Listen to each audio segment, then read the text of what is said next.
പ്രിയപ്പെട്ട കൂട്ടുകാരെ, നാം ഈ കാണുന്നതാണ് ജബൽ മലായിക്ക, അതായത് യൗമുൽ ഫുർഖാൻ എന്ന് പരിശുദ്ധ ഖുർആൻ തന്നെ വിശേഷിപ്പിച്ച ആ ദിവസം.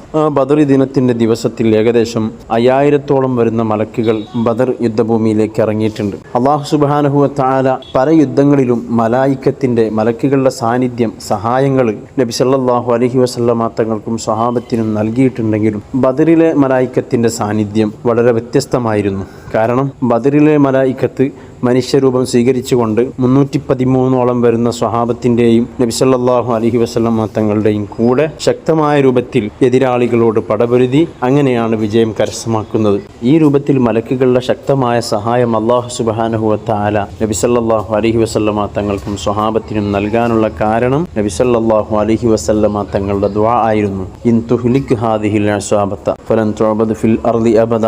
അല്ലാഹുവേ, ഇന്നേ ദിവസം ഈ ചെറു സംഘത്തെ നീ പരാജയപ്പെടുത്തുകയാണെങ്കിൽ, നശിപ്പിക്കുകയാണെങ്കിൽ, ഒരുപക്ഷെ ഭൂമുഖത്ത് നിന്നെ ഇബാദത്ത് ചെയ്യാൻ, ആരാധിക്കാൻ ഒരു കുട്ടിയെയും ലഭിക്കുകയില്ല എന്ന് തങ്ങൾ വളരെ സങ്കടത്തോടുകൂടെ റബ്ബിനോട് ദുആ ചെയ്തപ്പോഴാണ് ഈ രൂപത്തിലുള്ള സഹായങ്ങളൊക്കെ അല്ലാഹു സുബ്ഹാനഹു വ തആല നൽകുന്നത്. മറ്റു മലകളിൽ നിന്നൊക്കെ വ്യത്യസ്തമായ രൂപത്തിൽ സ്ഥിതി ചെയ്യുന്ന, നിലകൊള്ളുന്ന ഈ പർവ്വതം ഏകദേശം ബദറിൻ്റെ അടുത്ത് തന്നെയാണ് സ്ഥിതി ചെയ്യുന്നത്.